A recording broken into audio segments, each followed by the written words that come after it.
માયકા કોલેજના જે વિદ્યાર્થીની હત્યા કેસની અંદર પોલીસે જે વિરેન્દ્રસિંહ પઢિયારની ધરપકડ કરી છે।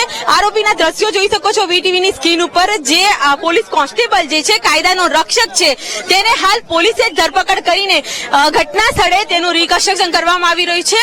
હત્યા કર્યા બાદ આરોપી પોતે પંજાબ ફરાર થઈ ગયો હતો, ત્યારે ક્રાઇમ બ્રાન્ચની ટીમે સમગ્ર કેસનો ભેદ ઉકેલી કાઢ્યો છે। દ્રશ્યોમાં જોઈ શકાય છે કે બોપલની ટીમ આ ઘટનાનો ભેદ ઉકેલ્યા બાદ તેની પૂછપરછ કરી હતી અને તેને હાલ ઘટના સ્થળે તપાસ માટે લઈને પહોંચી છે। દ્રશ્યોમાં વિરેન્દ્રસિંહ જોવા મળી રહ્યા છે, જે પોતે સરખેજ પોલીસ સ્ટેશનમાં ફરજ બજાવતા હતા અને રાત્રે પોતાની જે ગાડીમાં બ્લેક કલરની ગાડીમાં ઘરે જવા નીકળ્યા હતા। એ દરમિયાન પ્રિયાંશુ જૈન જે પોતાના મિત્ર પૃથ્વીરાજ સાથે જયારે ઘરે જઈ રહ્યો હતો બાઇકમાં અને કેક ખરીદવા માટે બેકરી ખાતે ઉભો હતો, ત્યારે આ વિરેન્દ્રસિંહ સ્પીડમાં ગાડી લઈને જતા પ્રિયાંશુ જઈને જયારે તેને ઠપકો આપ્યો સ્પીડમાં ગાડી ચલાવવા બાબતે, જેથી તે અચાનક જ ઉશ્કેરાઈ ગયો હતો અને ગાડીમાંથી પોતાની જે બે છરી છે તે કાઢી હતી અને ત્યારબાદ પ્રિયાંશુ જૈનને પીઠના ભાગે છરી મારી દીધી હતી અને ત્યારબાદ પોતાની ગાડી જે હતી હેરિયર કાર લઈને ફરાર થઈ ગયો હતો।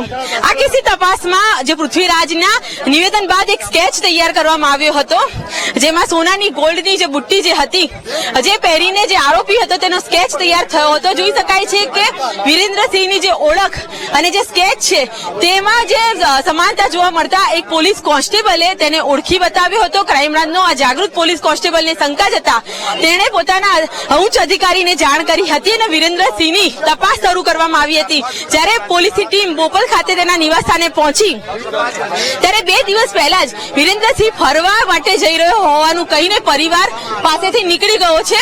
હાલ તો પોલીસ તેને ઘટના સ્થળે રિકન્સ્ટ્રક્શન માટે લાવી છે।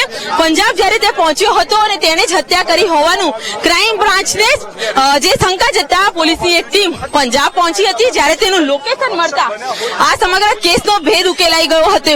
હાલ તો બોપલ પોલીસ છે આરોપીને સાથે લઈને રિકન્સ્ટ્રક્શન કરી રહી છે। ઘટનાને અંજામ આપ્યા બાદ વિરેન્દ્રસિંહ કેવી રીતના ફરાર થઈ ગયો હતો, તેને મદદ કરનાર કોણ વ્યક્તિ હતો, કારણ કે એવી પણ વાત સામે આવી રહી છે કે તેની ગાડીમાં એક વ્યક્તિ હજુ પણ હાજર હતો અને તેની હાજરીમાં ઘટના બની હતી। આ ઉપરાંત જે ત્યારે ફરાર થઈ ગયો હતો ત્યારે પોતાની ગાડી મૂકીને અન્ય ગાડીમાં તે ફરાર થઈ રહ્યો હતો। એ ગાડી કોની હતી અને તેની મદદ કરવા માટે કોણ કોણ વ્યક્તિ સંડોવાયેલું હતું તે તમામ મુદ્દે હાલ તપાસ કરવામાં આવી રહી છે। સૌથી મહત્વની બાબત એ છે કે હાલ જોઈ શકાય છે કે રિકન્સ્ટ્રક્શન પોલીસ કરી રહી છે અને સમગ્ર કેસની અંદર તપાસ કરવામાં આવી રહી છે કે ખરેખર વિરેન્દ્રસિંહે કેવી હાલતમાં હત્યાને અંજામ આપ્યો, કારણ કે એક યુવાન આશાસ્પદ યુવાન જે પોતે ઉત્તર પ્રદેશ મેરઠથી અભ્યાસ માટે માયકામાં આવ્યો હતો અને પોતાના પરિવારથી દૂર રહેતો હતો અને મિત્ર સાથે જ્યારે નીકળ્યો હતો ત્યારે ઘટના બની। જોઈ શકે છે ઘટના સ્થળ છે જ્યાં પોલીસ અત્યારે રિકન્સ્ટ્રક્શન માટે પહોંચી છે અને જ્યાં આ હત્યાને અંજામ આપવામાં આવ્યું હતું। જોઈ શકાય છે કે વિરેન્દ્રસિંહ પોતે હત્યા કરી હોવાના જે રિકન્સ્ટ્રક્શન દરમિયાન પોલીસ સમક્ષ રજૂઆત કરી રહ્યો છે, તેને છરી મારી હતી, જેને લઈને સમગ્ર કેસની રિકન્સ્ટ્રક્શન અત્યારે હાલ ચાલી રહી છે। વીટીવીના દ્રશ્યોમાં જોઈ શકાય છે આરોપી પોલીસ કોન્સ્ટેબલ વિરેન્દ્રસિંહ જે પોતે પોલીસને પોતે જે છરી મારી છે અને જે ઘટના બની હતી તેને લઈને જણાવતો જોવા મળી રહ્યો છે। મહત્વનું છે કે વિરેન્દ્રસિંહ વિરુદ્ધ અગાઉ બી બાવળામાં મારામારીને લઈને ગુનો દાખલ થયો છે, ત્યારે 2017માં સેટેલાઇટ પોલીસ સ્ટેશનમાં ફરજ બજાવતો હતો ત્યારે કોલ સેન્ટરના કેસમાં સંડોવણીને લઈને તેને સસ્પેન્ડ કરવામાં આવ્યો છે। આ પ્રકારે અનેક જે ગુનામાં તે સંડોવાયેલો હોવાનું પણ સામે આવી રહ્યું છે। સાથે તે પોતે એક પીઆઈનો વહીવટદાર હોવાનું પણ વાત ખુલીને બહાર આવી રહી હતી અને જે પ્રકારે તે હત્યાને અંજામ આપીને જે પંજાબ ફરાર થઈ ગયો હતો અને ત્યાં તેની મદદ કોણે કરી હતી, કારણ કે પરિવાર સાથે તે બોપલમાં રહેતો હતો। આ ઘટના સ્થળ છે, જોઈ શકાય છે કે જ્યાં આ ઘટના બની હતી પોલીસની હાજરીમાં સમગ્ર કેસનું રિકન્સ્ટ્રક્શન ચાલી રહ્યું છે, કારણ કે ઘણા સમયથી પોલીસ ખાતામાં આજે વિરેન્દ્રસિંહ જોડાયેલો છે, તેના ભાઈ જે મહાવીરસિંહ છે તે પણ પોલીસ ખાતામાં જોડાઈ રહ્યો છે।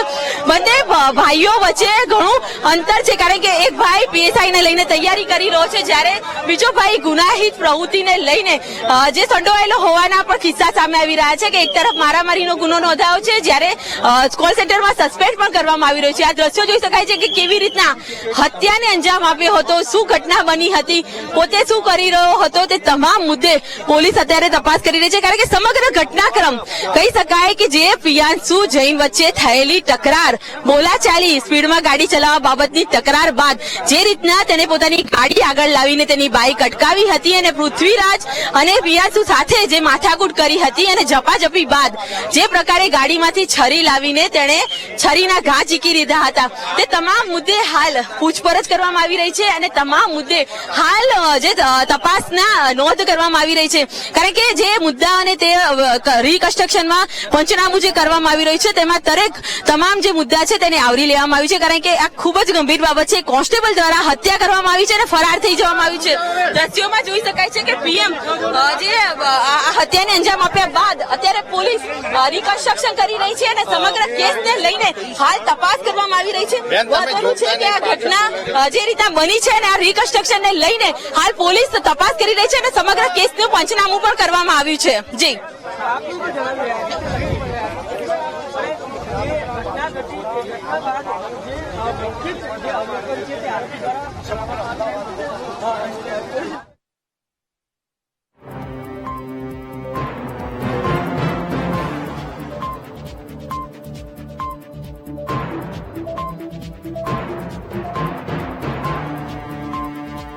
તમને હું બતાવીશ કે હાલ પોલીસની જે ટીમ જે છે જે હાલ રિકન્સ્ટ્રક્શન કરી રહી છે, પંચનામું કરી રહી છે, ઘટનાને લઈને હાલ વિરેન્દ્રસિંહની પૂછપરછ પણ કરવામાં આવી રહી છે. આ ઘટના કેવી રીતે બની અને તે ક્યાં ફરાર થઈ ગયો હતો, હત્યાને અંજામ આપી તેની ઝીણવટભરી તપાસ કરવામાં આવી રહી છે. કારણ કે ગાડી ચલાવીને તે કયા રસ્તે ફરાર થયો હતો, કયો રૂટ તેને લીધો તો જોઈ શકાય છે કે રિંગ રોડ જવાના રસ્તા પર તે ગયો હોવાની જે વાત અત્યારે પોલીસ સમક્ષ કહી રહ્યો છે. આ ઘટના ખૂબ જ ચકચાર બની હતી. કારણ કે માયકાનો જે વિદ્યાર્થી હતો, જે MBA ના બીજા વર્ષમાં અભ્યાસ કરતો પ્રિયાંશુ જૈન, મિત્ર સાથે જયારે પોતાની કંપનીના ઇન્ટરવ્યુ માટે સૂટ સીવડાવવા બહાર નીકળ્યો હતો, સૂટ સીવડાવ્યા માટે તે માપ આપીને નાસ્તો કર્યો હતો અને ત્યારબાદ પોતાને કેક ખાવી હોવાના કારણે બેકરીમાં કેક ખરીદી રહ્યો હતો. જે ઘટના સ્થળે લઈ ગયા હતા ત્યાં કેક ખરીદીને જયારે તે નીકળતો હતો એ દરમિયાન જે વિરેન્દ્રસિંહ સ્પીડમાં પોતાની જે ગાડી જે છે તે લઈને પહોંચ્યો હતો. સૌથી મહત્વની બાબત એ છે કે જે પ્રકારે હાલ તેને આ હત્યાને અંજામ આપવામાં આવ્યું હતું ત્યારબાદ તે કઈ દિશામાં તપાસ જે ફરાર થઈ ગયો હતો તે મુદ્દે પણ પોલીસ હાલ તપાસ કરી રહી છે. જોઈ શકાય છે કે પોલીસની જે ટીમ છે, બોપલ PI અને તેમની જે ટીમ જ્યાં સમગ્ર કેસની તપાસ કરી રહી છે તે હાલ ઘટના સ્થળે રિકન્સ્ટ્રક્શન કરી રહ્યા છે. તેને તમામ મુદ્દે પૂછપરછ કરવામાં આવી રહી છે.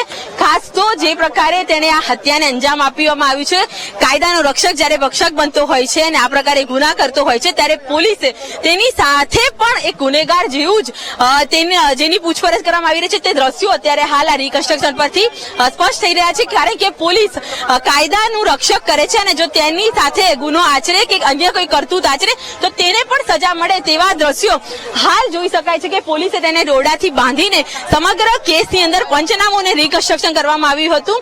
હત્યા કર્યા બાદ તેને શું કર્યું હતું, આ ઉપરાંત છરી તેને ક્યાં છુપાવી છે, ગાડી મૂકીને અન્ય કોની ગાડી લઈને તે કેવી રીતના ફરાર થયો હતો, પંજાબ તે કેટલા દિવસમાં પહોંચ્યો હતો અને તેની સાથે મદદ કરનાર કોઈ અન્ય વ્યક્તિ હતા કે નહીં, તે તમામ મુદ્દે હાલ તપાસ કરવામાં આવી રહી છે.